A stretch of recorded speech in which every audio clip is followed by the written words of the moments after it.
Bonsoir, bienvenue dans cette édition du soir, le sommaire.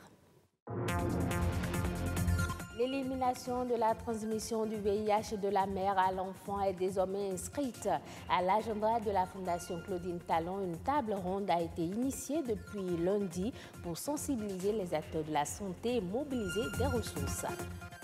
Mois de Ramadan, occasion pour certains commerçants de maximiser leurs revenus face à la forte demande de certains produits utiles aux jeunes. Le constat est le même chaque année. Quelles en sont les raisons? Certains acteurs se prononcent. Parlant toujours de ce mois de jeûne, on s'intéresse également à l'ablution chez les musulmans. C'est un bel rituel de pureté et de sainteté qui précède la prière.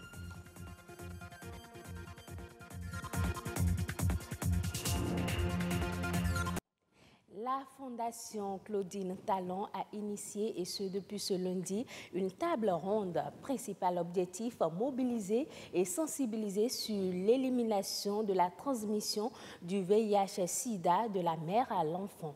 Les acteurs concernés par cette lutte et les partenaires techniques et financiers ont tous répondu présents à cet appel de haute portée.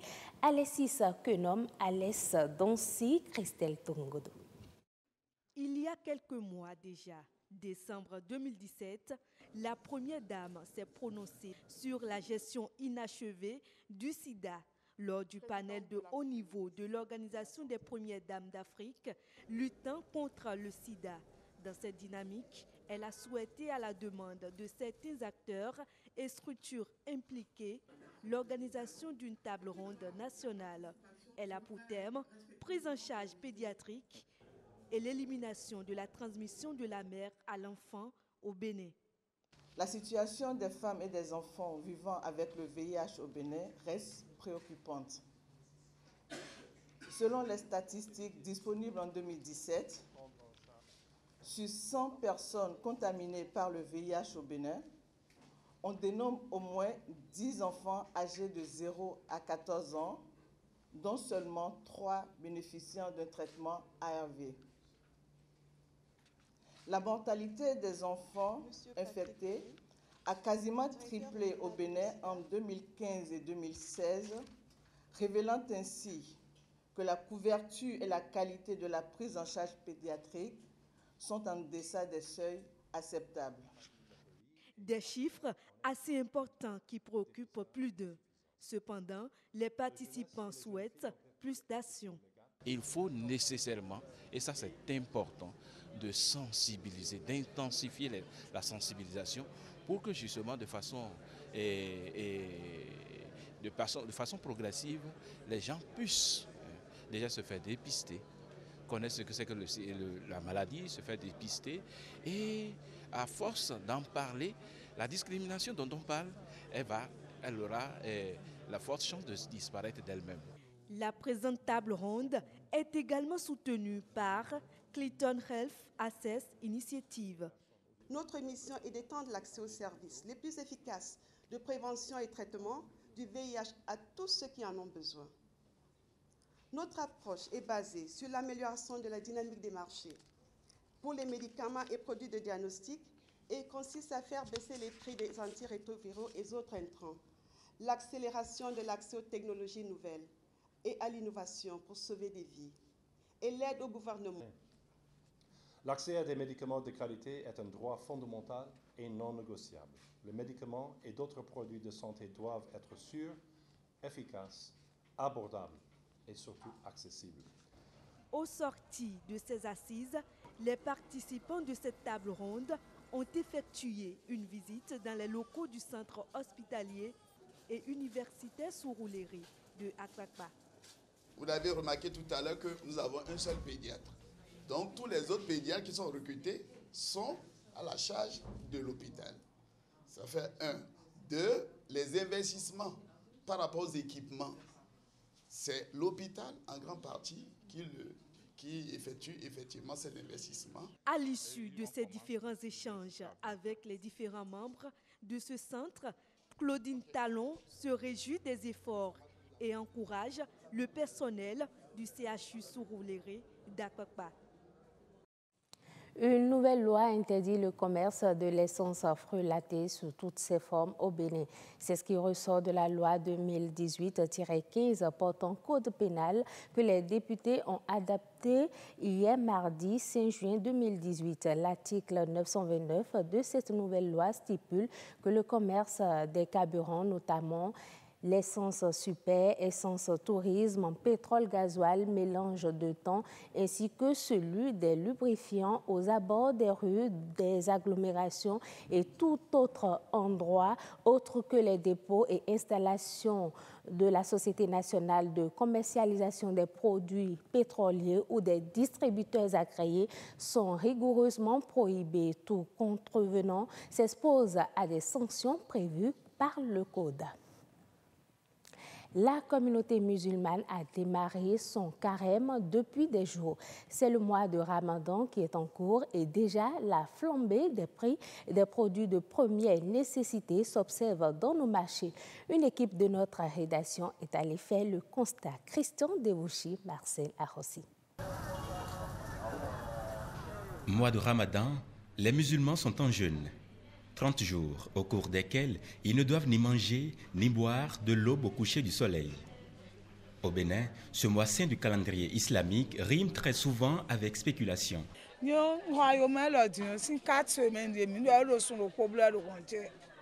Cela fait près d'un mois que j'ai pris ces oignons, le sac à 20 000 francs.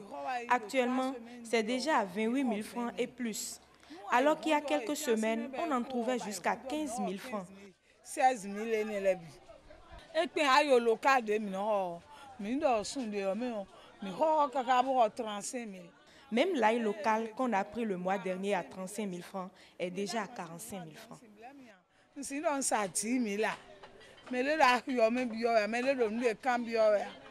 Nous sommes au marché Saint-Michel, à quelques mètres du marché international d'Antokpa, dans la capitale économique. Martine, l'une des vendeuses du marché, affirme que la flambée des prix n'épargne aucun produit.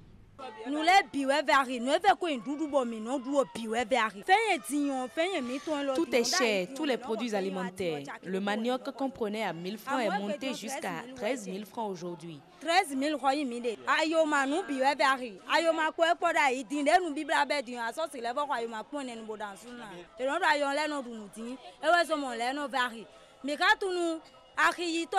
Les gens disent que ce sont les musulmans qui mangent beaucoup. Mais nous ne savons pas aussi si ce sont nos importateurs qui jouent sur les prix.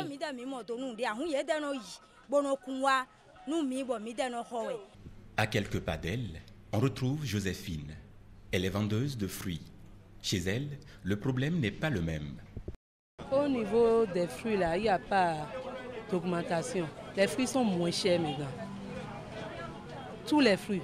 Les pommes, bananes, mangues, tout est moins cher maintenant.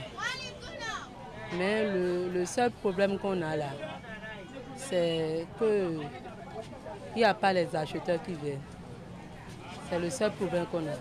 La responsabilité, dans ces conditions, est imputée aux opérateurs économiques et aux commerçants. Est-ce qu'il n'a pas un État? Il n'a pas la loi? Alors, quand les villes individus sont plus forts que l'État, vous voulez quoi? Dans les pays bien respectés, on respecte les prix fixés. Pendant votre révolution, quand vous parlez des commerçants véreux, ils sont toujours là. C'est ceux-là qu'on appelle les commerçants véreux. Le mois de Ramadan arrive, ils savent que le musulman, quoi qu'en soient les circonstances, il doit acheter. Et il a l'argent. Il n'a pas d'argent, il doit gêner parce qu'il sait que c'est le mois de la solidarité. Partout, il y a les hommes francs et les hommes qui ne sont pas francs. Les conditions, c'est ça la pauvreté. On n'a rien. Tout le monde, quand quelque chose arrive, on profite. Même si le jeûne est très bénéfique pour les fidèles musulmans qui en observent les prescriptions, tout le monde devra faire face au phénomène de la hausse des prix, devenu pratique courante au cours du mois de Ramadan. On reste toujours avec la communauté musulmane pour parler cette fois de l'ablution. C'est un bain rituel de pureté et de sainteté, un acte de foi qui précède la prière et c'est des actes religieux tels que prévus par le Coran. L'ablution est une purification de certaines parties du corps du fidèle musulman. Ce reportage que je vous invite à suivre nous édifie davantage sur les obligations de l'ablution au sein de la communauté musulmane. Des mains jusqu'aux narines, en passant par la bouche, le fidèle musulman nettoie 3 fois son visage, sans oublier sa nuque, ses avant-bras, ses chevilles et ses pieds. Un rite de pureté avant toute prière. Lorsque vous regardez les parties que nous parcourons pendant l'ablution, vous allez constater que c'est les parties qui sont beaucoup plus exposées à la souillure, à la saleté, et vous avez les mains, le visage, vous avez les pieds, vous avez la bouche, ainsi de suite. À chaque étape, il y a des choses à dire, c'est des invocations. Par exemple, en lavant le visage, on dit par exemple, « Oh Seigneur, je veux que tu illumines mon visage le jour du jugement dernier, pendant que les autres visages vont se noircir. »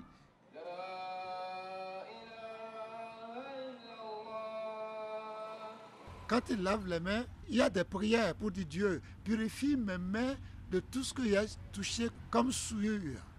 Purifie mes mains de tout ce que j'ai pris qui ne m'appartient pas. On inhale l'eau dans les narines pour demander à Dieu, Dieu, purifie aussi mes narines des senteurs qui ne valent pas la peine d'être senties. L'islam reconnaît et enseigne 3 types d'ablution. Il y a ce que nous appelons la grande ablution, qui n'est en réalité que la purification de tout le corps. La petite ablution qui se fait en prélude à la prière elle-même, qui est d'ailleurs une obligation. L'eau, un liquide précieux, est plus que nécessaire pour faire l'ablution. Toutefois, tout fidèle musulman peut se servir du sable ou de la pierre pour se purifier selon les prescriptions du Coran. L'eau est une obligation quand elle est là. Mais quand elle n'est pas là, le sable remplace l'eau. La pierre remplace l'eau. En ce moment, on fait ce que nous appelons, à défaut de l'eau, nous appelons le tayammum. Le tayammum, c'est une sorte d'ablution sèche qui se fait sans l'eau. Les femmes sont aussi astreintes à cette obligation, mais dans certains cas spécifiques, elles sont exemptées. Quand la femme est menstruée, il n'y a pas de prière, il n'y a pas d'ablution, il n'y a pas de jeûne. Dans ce cas, l'islam demande à ce qu'elle arrête de faire cette ablution jusqu'au moment où elle va finir la menstruation. Et maintenant, dès qu'elle finit, elle fait cette fois-ci la grande ablution pour continuer avec la petite ablution. Un acte obligatoire qui précède les actes religieux tels que prévus par le Coran. Tout musulman qui oublie sciemment de sacrifier à ce rituel affaiblit sa foi et ses convictions religieuses. La Société financière internationale a annoncé le 4 juin dernier l'octroi de 60 millions de dollars, soit environ 30 milliards de francs CFA, au groupe Bank of Africa. Ces fonds serviront à soutenir les petites et moyennes entreprises dans 8 pays en Afrique.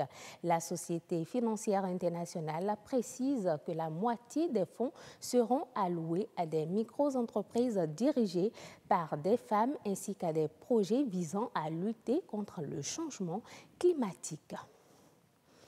Au Cameroun, les frais des examens officiels dans l'enseignement secondaire seront payés par Mobile Money dès 2019. L'annonce a été faite par la ministre des Enseignements secondaires qui vient de signer une convention avec 4 sociétés agréées.